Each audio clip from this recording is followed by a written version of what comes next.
Well, I'll just give a quick recap of what I talked about last time. Just an introduction. This is a Raspberry Pi. It's a $35 single board computer, ARM architecture. Runs off of SD card for your operating system, and it boots off that. Basically, it's roughly equivalent in performance to about a 400 megahertz Pentium 2. Back, think the machine you had back around 2000 time frame. Back in the dark ages? Yeah, the dark ages. It has a pretty powerful graphics processor on here. It's roughly equivalent to an Xbox One graphics processor. They come in 3 flavors now. Originally there was just the straight Model B, which this is a Model B. You can tell it's a Model B because it has an Ethernet jack and 2 USBs. Originally these had 256 megs of RAM on board, and that was shared memory between the graphics chip and the CPU. The newer Model Bs have 512 megs of RAM that's shared.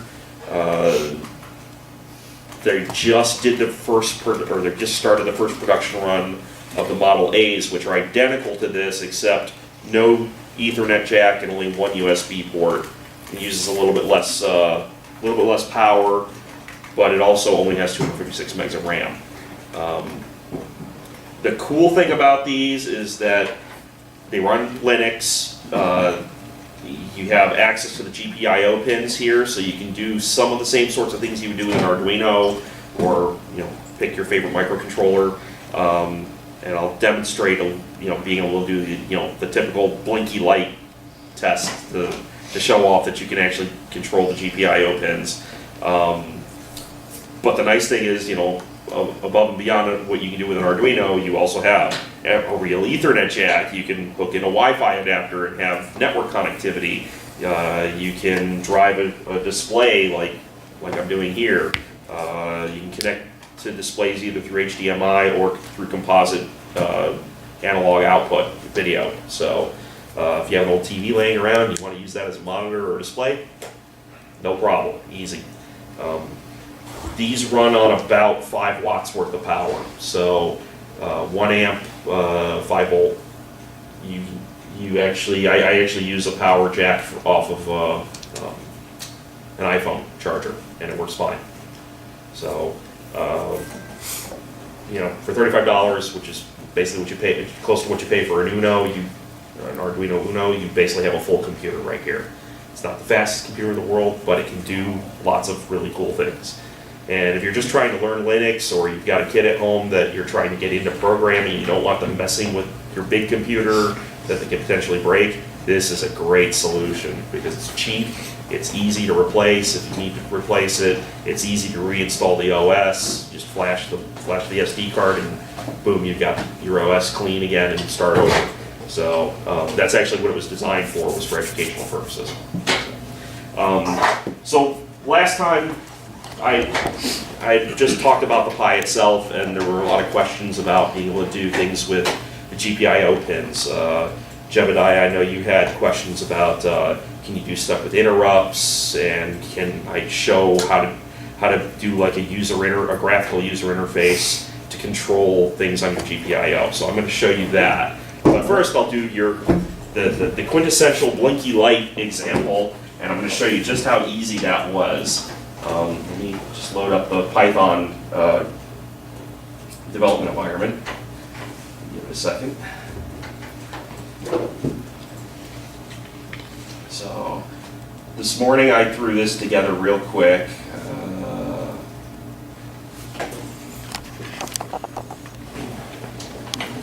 So this is just a little Python example. Yeah, it's hard to get it really in focus. I think it's about the best you can get. Yeah. So this is just a really simple example. All this is doing is to blink the light. And this is written in Python. As you can see, it's not all that much more difficult than what you would do for your standard Arduino type setting up the pins and all that kind of stuff. This first line just says, it tells the library that when I specify pin numbers, I want to specify using the pin numbers on the Raspberry Pi. You have to do that because the pin numbers on the Pi don't correspond to the exact same pins on the embedded controller, and so it gets a little confusing. You need to know which numbering nomenclature you're talking about. So that's what the first line does. The second line just tells it, okay, I want to set up pin 7 to be an output line rather than an input, and then I just have a little for loop here that says, okay, count to 10, go through this loop 10 times. First, I want to set it to true, then sleep for 1 second, then set it to false. So just turn the light on and off. So to run it, I'm going to go over here and I'll say sudo.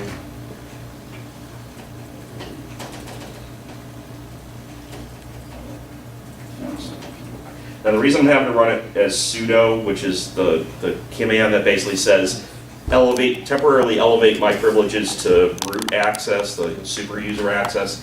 It has something to do with the way this GPIO library works. You have to run it as the super user because you're directly talking to the hardware. But it's no big deal. You just run that command and right directory. Where is it? Where to go? First one, top left.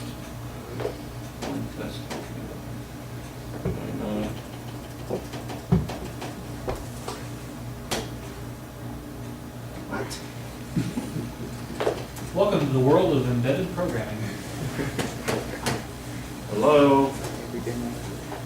Are you using Wi-Fi or is it plugged in? Oh, it's right there.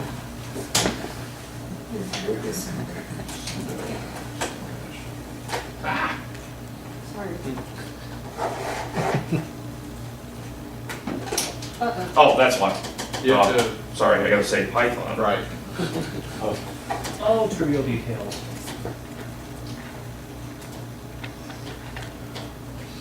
Okay. And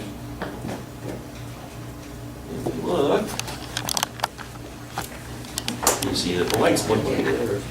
Whoa. So, yay, we can blink lights. Now, that in itself, not a big deal. Okay, great, we can blink lights. But, that's really the foundation of how we all learn how to do things with Arduino or our favorite microcontroller. Once you do that, then you can start building on top of that for other things. So, yeah, you can do the same sorts of things you can do with an Arduino. So that wasn't compiled, it was running. That was just interpret. Yeah, it's just an interpreter. Okay. Python tends to be an interpreted language. You can compile it, but usually when you're doing your development, you use the interpreted version. So that's. There's a C library that does that too. Yeah, I mean, I showed Python just because it was quick and dirty to throw something together, and I figured it looked very similar to the Arduino code, so people would be able to relate to it. There was a link that I gave in the presentation I gave last week. It's on elinux.org that has links to all these different GPIO interface libraries for all different kinds of languages, like Java and C and C++. And, pretty much name your language, and it had something there for it. So, yeah. Okay, having this last one. Do any of the GPIOs have special functionalities? Yes, there is I2C. There's a serial 3.3 volt serial input-output, obviously. I want to say there's I2S. Don't hold me to that. I don't remember off the top of my head. There's SPI. And there's SPI. And are the pins dedicated for a purpose? Or is any of the... For a couple of those, yes. In terms of just raw general, you can do whatever you want pins.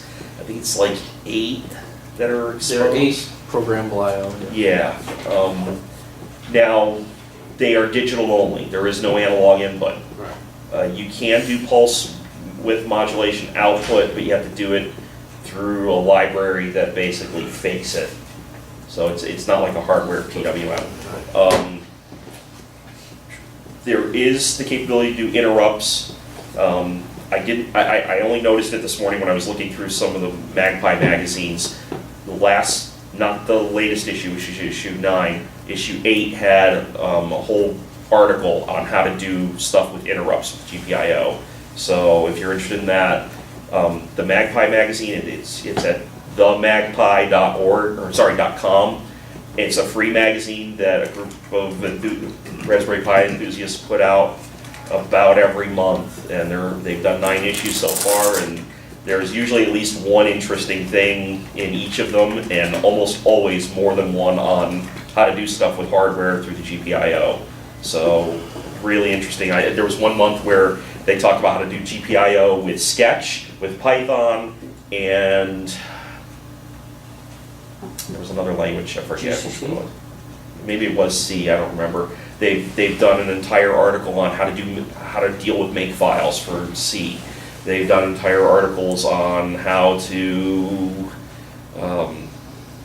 drive a little robot using the Pi as the brain kind of thing. So it's a really nice magazine that people are they've been putting together, and it's completely free. You can either view it online as HTML or you can download it as PDF files.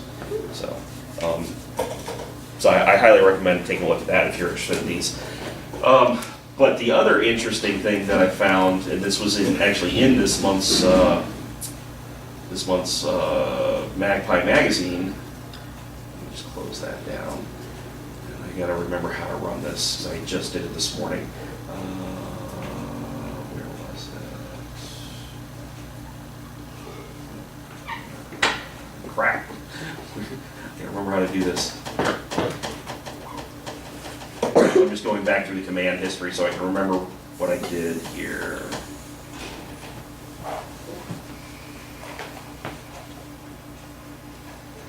Okay, so there was this library that they talked about in the magazine called WebIOPie, and basically what that does is it exposes a web REST interface to the GPIO pins, so you can actually make web pages that can talk and read and write the GPIO pins. So I'm going to start the little server up for that. What? Okay, come on, this worked before. Well, let me guess, because I installed something new, it screws everything up.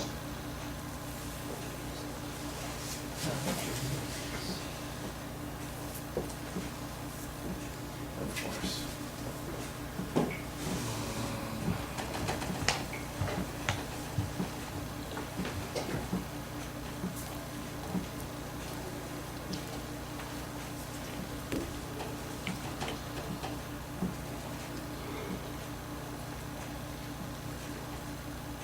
Okay, give me 1 second.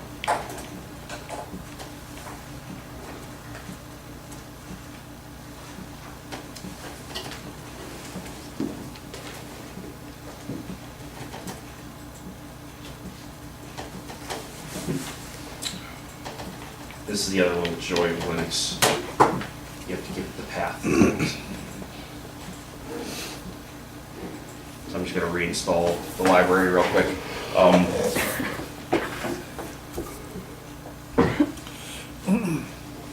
What keys were you using to view your history? Sorry? To view your history? Just up and down arrow, and Okay. it cycles through. How do you install the library? What's the? It came with a setup file. There's setup.sh. So I just reran the setup script. Okay, so let's see if this is gonna work now. It's nice and fast. Work. Damn it. Sorry. Okay, so maybe this isn't gonna work. It worked at home. I don't know what I did that That's always changed the it. way. Yeah, of course. Never change anything from your development to your demonstration. I didn't think I did.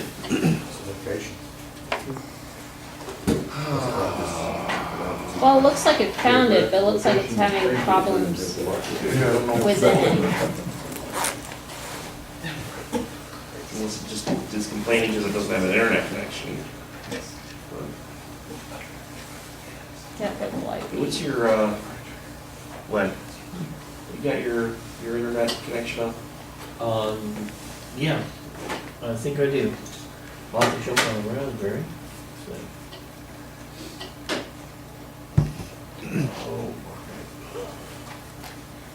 Which screen exit? Okay, what do you need me to search for? I just need to know the HRC. Just need to know the password to connect. I assume AHRC is yours. Oh, 11223344. I believe that's correct. My phone's set up as a hotspot. Okay, so let's see if this is. Did you connect? There we go. Okay, so yeah, I was just complaining that it didn't have an internet connection. So basically, this just runs as a little server, and I'm just gonna grab the URL that it's listening on here. And I'm gonna open up the web browser.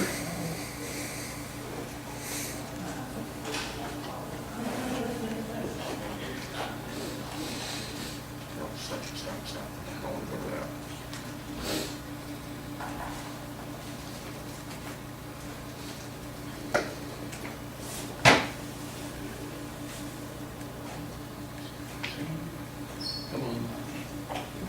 As you can see, it's not the fastest thing to be using as a desktop machine. It works, but it's not spectacular. Okay, so if I remember correctly, it's WebIOPie is the username, and the password is raspberry. Okay. Give it a second. And okay, so this is a web page. This is all dynamic. I can actually go in here and click on things. And I gotta remember which one it was. It was this one that I've got. Yeah, so pin 7 here. I have the LED light connected to pin 7 on the header. And so I've got that set up as an output. So now I can just click it and I can turn the lights on and off. Ooh. So now you See can. that? Ah. Well, I mean, yeah. So Len could do this now too, from his machine. Yeah, he can actually hit that web page if you want to hit that URL. So now you can actually use your iPhone, your smartphone, your tablet, whatever, hit the web address for this guy, and you can control all your GPIO pins, read the data back, whatever you want to do through a web interface, which that's pretty powerful. I mean, you basically now can make a web interface control for your robot. Nice. So is that wirelessly connected, or how are you connected to the? Yeah, I've got a little USB Wi-Fi dongle plugged into it, and it's connected. Len's got his phone set up as a Wi-Fi hotspot, so we're both on the same Wi-Fi network now, and he should be able to hit that web page and get to it. And you're on the Raspberry Pi right now. Yeah, I'm on it right now, and I'm just opening up the web page to the local host, And you basically. plug the output of the Pi into the projector. Yeah, So exactly. you're running everything off, the whole demo is off the Pi. Yep, everything's running off the Pi right now. So. Can you get to it? It's trying right now. Like, nobody said it was a LAN. If I've got it typed in wrong. HTTP 192.168.066:8000 /web IOPI. Web IOPI, it looks correct. Mm. Nope, missed it somehow. Is Are it you like running a connected to your Apache or something? hotspot? Yes, I am, actually. Did you put the slash at the end? Yep. And slashes are in the right direction.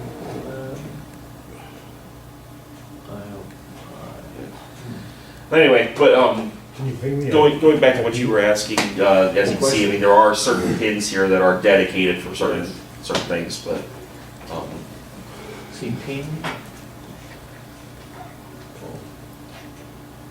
It's with command, not pin. I also see there's 5 volt and 3.3 volt. 5 volt. Oh, I gotta remember this. The board itself runs off 3.3 volt circuitry. All the pins for GPIO are 3.3 volt, including the serial pins. you can power the board through the 5-volt pin, but you better be darn sure that you're putting exactly 5 volts in, because it's not protected in any way, shape, or form. I don't believe you can drive anything 5 volt off the pin, though. Now, the 3.3s, I think you can drive 3.3 volt circuitry off of, though. I wouldn't drive much, because it really isn't much power, power capacity. I must have a bad connection for my computer, because I got 1 out of 4 tries on ping. Okay. Well, anyway, so, that just kind of helps demonstrate this. Again, this was something that was covered in the Magpie issue 8, or maybe it was 9. No, this was in 9, I think. And they went into a lot more about, they actually used this demonstration and then said, okay, now that you have this, we're going to build a little robot and actually control a little robot using it. And that's what they demonstrate. So, What is the web page written in? Is that like a, that's a good question. I don't know. I didn't look. HTTP. That's a very good question. I'd have to look. I don't know. What was it? Where is it written? no, what is it written in? Like, Oh. Because I, Oh, wouldn't- Python. is probably, yeah, it's probably Python. the Yeah, HTML page? yeah. But I don't know if the page itself is written in Python. Let's take a look. Yeah.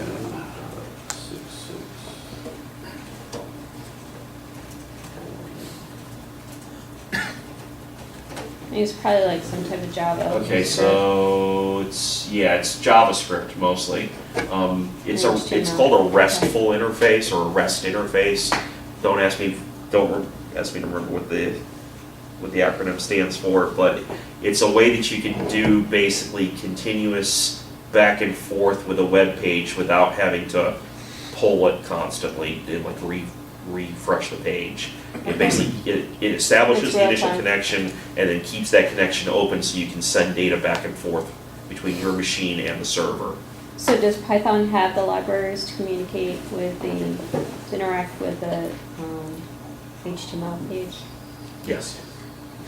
So like there wouldn't be a lot of learning if you know HTML and It JavaScript. shouldn't there be that a bad. lot I of mean, let's, learning to it. So they actually, that's a page that Yeah, in fact, they you- created from the magazine. right. Okay. In fact, if you look, I mean, that's, all they really did was just call this function to say create the table of content. So let's look at the Well, web. we don't have to drag that out. I don't want to take away from anybody else. I was just curious. I have no problem looking at it. So everything's in that JavaScript file.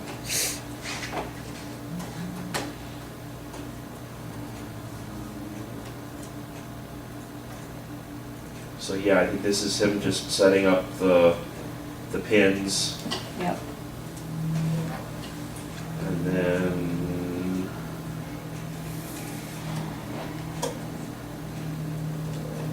yeah, you'd have to probably look into some stuff on jQuery, Mm-hmm. understand that.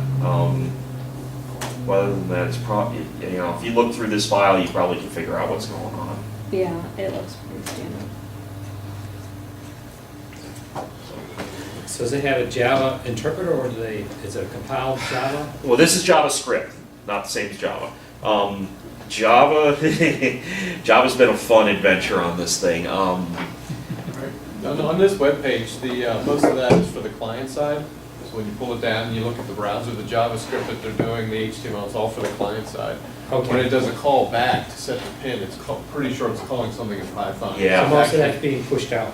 Right. Okay. Yeah, the whole webpage is strictly for the client side. Yeah, so you only have to write this side Okay. type stuff. The back, the other side, you just leave it alone. It talks. It just listens and says, okay, you wanted me to turn this pin on? Fine, I'll turn that pin on. Oh, hey, this pin got, or, Okay. I got a signal on this pin, so I'm letting you know about it, kind of thing. But yeah, Java itself has been an adventure, partially because originally the operating system for this was just straight Debian, and the problem with that is that the version of Debian that was available didn't support the hardware floating point that the processor had. It was compiled for the previous version of the ARM processor. So they basically there's a group called Raspbian that basically has taken all of Debian and recompiled it all specifically for this board. They've gotten about 20 to 40% performance improvement by doing that. But because of that, everything's kind of crazy with Java. There's certain versions or runtimes, OpenJava or OpenJDK, that only work on the older Debian release. There are some that work on the Raspbian release, but it's like, okay, well, this version works, but we don't support Swing. This version works, and we support Swing, but you have to get it through this other version. It's kind of a nightmare right now. I've just tried to avoid Java altogether on this, even though I'm a Java developer by trade. It's just not worth it. Right now, if you're going to do things with this, either stick to C, Python, or if you're trying to get a kid started off, the Scratch stuff that's on here is actually pretty nice as well. It's graphical development, sort of like the graphical programming kit that comes with the NXT, the Lego NXT stuff. Very, very similar. And you can even talk to the GPIO pins through Scratch. So. And you could use like processing and your Arduino platform on there, right? So you could program your Arduino using that. Yes. You can also run ROS on this. I got that working I got it working this morning, or last night. Somebody put together a build of Raspbian with almost everything that comes in ROS, the Forte version of ROS, and put it on a disk image, and I've got that disk image. I actually put it up on my school website account, and I posted the link up on the Yahoo group forum.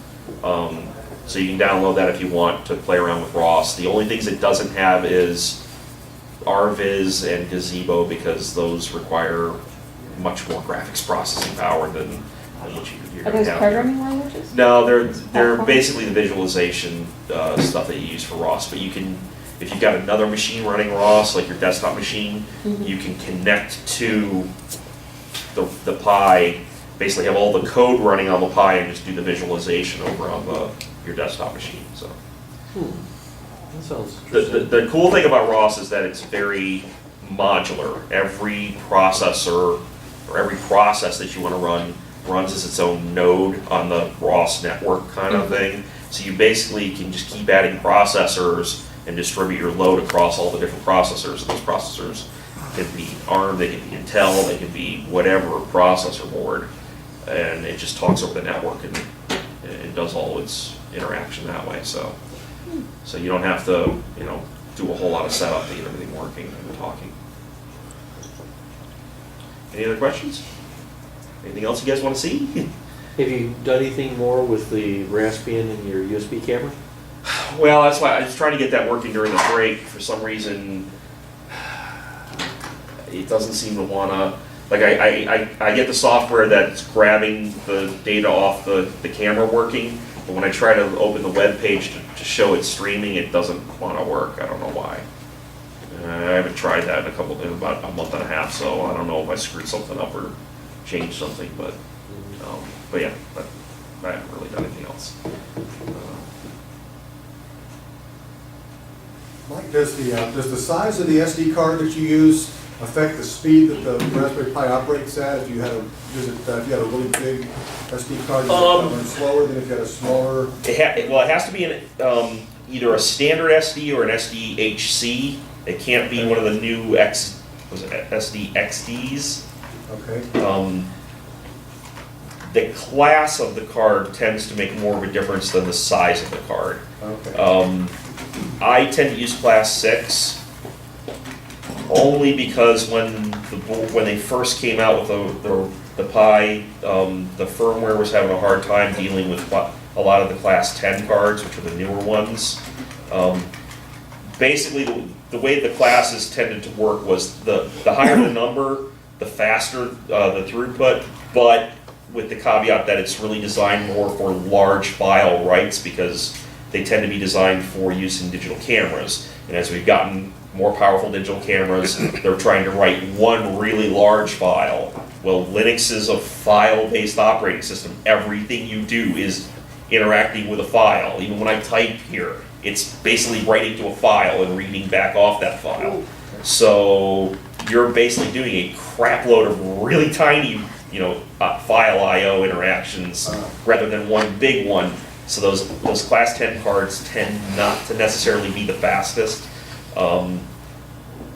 I've had pretty good luck with the class 6. It's worked pretty well. I've got a fairly old card in mine. Mine's running a ton slower than yours is, and I was just trying to figure out if that was the reason. And probably, Do you have the overclocking turned on at all? I do not. Okay, I always overclock mine to the first step, the modest overclock. That takes it up to 800 megahertz. That helps a little bit. Okay. You might, if you feel lucky, you can go higher.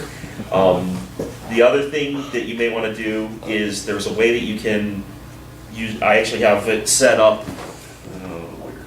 Now you said you just have to boot it off an SD card, but Exactly. you can actually run it off of a hard drive. Right. So this is a 30 gig SSD external hard drive. I mean, it can be a mechanical. It doesn't really matter.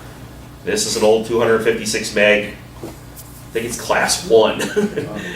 So all you do is you take this drive, you flash it just like you did your SD card, and then once you flash it, you take one of these, you format it as FAT, you copy the FAT partition data over to this, and then there's one thing you have to change in your command line.txt file on here that basically says start the boot process off this, but once you get to a certain spot, now this becomes the active drive, and everything then runs off this, and it's quite a bit faster, and a lot smoother if nothing else. So I'm wondering why they won't let you just boot off of the drive. It's something with the way that the Broadcom chip is designed to work. It's designed to work off of an embedded, like you would have remember the Broadcom chip was designed for use in a phone. So you would typically have some sort of ROM or flashed ROM in the phone that you would do all this off of. Well, they use the SD card as that. Okay. Yeah. Do you recommend online? Did the initial flash onto the SD card, got the thing up and running, booted it, was able to log in and do some basic functions. And then one of the things I was trying, asked to have an expanded version of the operating system loaded where you. Where it extends the file system? It extends the file system, and I did that. Does that speed things up or slow it down? Oh, well, you probably want to do that just the fact that Because it you gives have more space. Functionality that wasn't apparently there before. Well, it just makes the file, it's like you have a hard drive and, okay, so you've got a 100 meg hard drive, but, obviously they don't want to ship a 100 meg disk image because it's wasteful if they're only using 2 meg of it, right? Okay. So they give you the 2 meg disk image and then you run the script and it basically says, okay, now take that 2 meg partition and turn it into a 100 meg partition. Okay.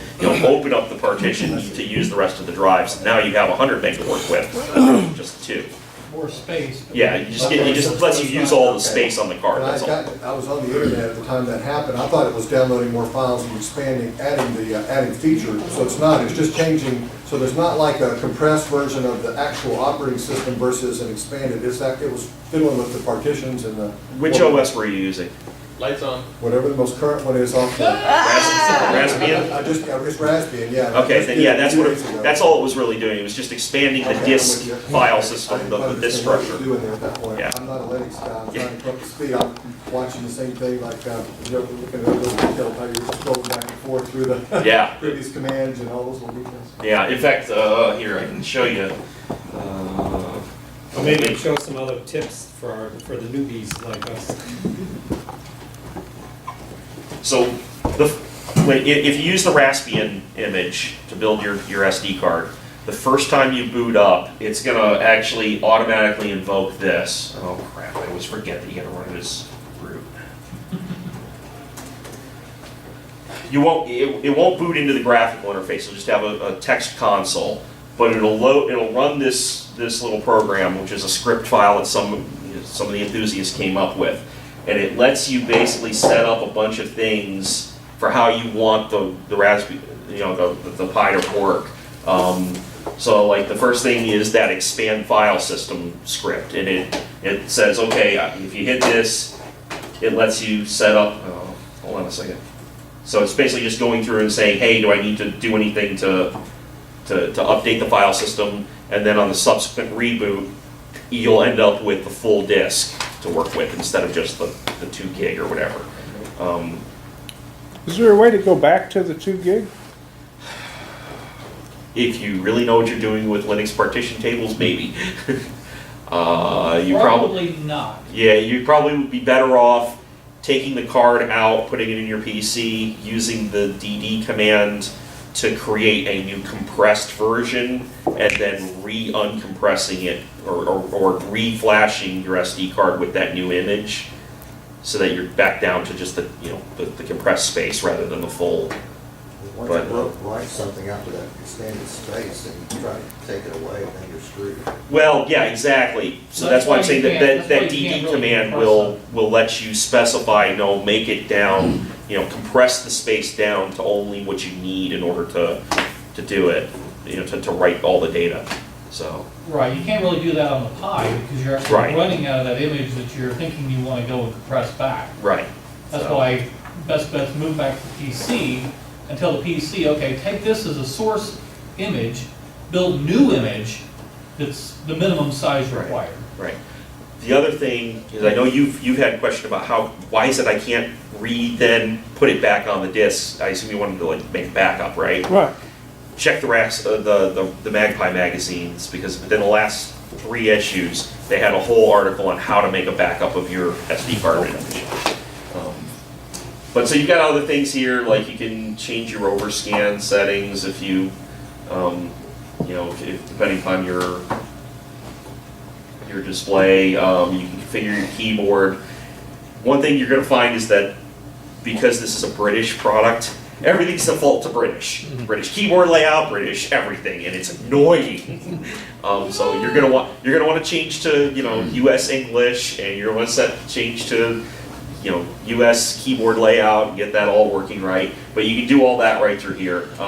Change locale, change your time zone, change the password. It comes with 1 account set up by default. You can set up additional if you want. Change the memory split. Remember that I said that by default, this thing comes with on the newer Model Bs, like I'm running this off of, it has 512 megs of RAM. Some of that has to go to the GP or to the graphics processor. So you can tell it how much I want to give to the graphics processor. If you're not going to run the graphical desktop at all, you can go as low as 16 megs. And everything else is free RAM that you can use for your programs, which is great. If you're going to run the graphical desktop and you want to have a couple of things open, you're probably going to want to give at least 128 megs of RAM. If you're going to run a game that doesn't necessarily have a graphical desktop, you launch it from the text console, but the game, like the Quake engine, that game's going to use a lot of graphics memory, give it more. So you can just go into this program, change the setting, and then once you reboot, you get whatever the split out is that you set it for. Overclocking. So they support. Obviously they have their little disclaimer there, but there's a couple of different overclock settings. I usually set for this one, which is 800 megahertz. You can go higher if you're willing to risk it. And obviously, this is a script. This is like some canned stuff. You can actually go into the config.txt file, which is on the first partition, which is just a fat partition. So you can do all this setting up type stuff in Windows or whatever your favorite OS is. You can go down to the point where you can say just exactly how fast the RAM buffer is to write to the GPIO or to the graphics processor. You can say how much of an overclock to give the graphics processor or an underclock to the graphics processor versus the CPU. You have a lot of settings you can play with. You can mess with the HDMI sizes and settings and overdrives and powers and all kinds of stuff. You can do a lot of crazy stuff. Yeah. I'm going to presume that if you underclock, you can reduce the power requirement? Yes. So that would be great for mobile robot. You could Exactly. If you've got plenty of overhead, you know. Exactly. Cut the clock to a fourth and Yeah, save some batteries. in general, if you don't necessarily need the Ethernet or the 2 USB jacks, if you can get away with just 1 USB, then people tend to recommend that you pick up a Model A just because by default it goes from a, 700 down to a 400 milliamp. Yeah, it's under a half an amp. Yeah, guaranteed. the Model A's only use like 400 milliamps A instead lot of, of that's the Ethernet chip. yeah, the Ethernet and the USB driver, yeah. So if you can get away with that, it's highly recommended you try and pick up a Model A. And then if you underclock it, you can go even lower then. Right. So, Are there a lot of people on the forums just throwing heat sinks or fans on them and they're doing the higher reliably? from what I understand, yeah. I mean, There's a decent number of them, yeah. heat sinks are pretty cheap. Yeah, I mean, you gotta be careful though, because keep in mind that with, like, here's the CPU on it, but that's also the RAM chip. The RAM chip is stacked on top of the CPU, so, yeah, it's the way that some of this stuff works now is that they It's actually all stack. one IC, or is Well, it 2 it's- ICs? If you It's look 2. really closely, you can see that it's 2 layers. 2 layers. Okay. When I had the Panda board, that actually had 3 layers. It was the CPU and then 2 RAM chip modules. So, not the best for heat dissipation, probably. Even putting a heat sink on, kind of questionable whether you want to. Is there anything on the other side? You really want to soak all that heat through your memory. Yeah, exactly. So you gotta be careful, but. So fan problem. If you have the power supply that can reliably deal with it, you probably can go as far as high without too much problem. I would not go turbo, just for my own personal preferences. I don't want to go push it that far. But if you find that that's unstable, drop it back one, and then if you want to go in and start trying to tweak little bit by little bit in the config file by hand, you can try that as well. I found that as long as you're not trying to do a ton of things at once, the desktop is not the fastest thing in the world, but it's usable. Also keep in mind, part of the reason why everything's very sluggish on the desktop is because they don't have the graphics for the desktop being drawn by the GPU chip yet. Everything's being done by the CPU, which is a big overhead. If they could ever get that stupid X windows being drawn through the GPU, that will make things substantially faster, or at least snappier in terms of response. So you're implying that there's a GPU on the chip that's unused? It's unused for rendering the desktop. It's underused within. Underused, yeah. I mean, if you drop the desktop, go back to the console, and you go to run the Quake engine or some other game that runs off the console but creates its own graphics through like OpenGL, that makes full use of the GPU and it works great. Yeah, you can run the full Quake 3 game, no problem. It runs pretty well. So. Any other questions? Cool. All right, cool. As I have more time, when's that going to be? I plan to do a lot more with this. I don't know how many of you heard me saying earlier, but one of the reasons that I've been trying to get this guy open, and we finally did get it open, is that it actually has a serial port line going from the board in the head here to take the inputs off the IR sensor here, and it just talks serial down to the main board. But I don't have the remote control, the IR remote control for this to be able to command it to do different things. So what I was thinking I was going to do was take one of my Raspberry Pis, hook it up on the back here, tie into the serial line off the Raspberry Pi into the main boards, cut that connection between the head and the main board, and then do voice recognition running a piece of software called Pocket Sphinx, and just have a microphone and be able to talk to the Raspberry Pi, tell it, robot dance, and it would then send the serial command to the main board on the robot to make it do the dance function. So that's the plan, if I can find some time to do it.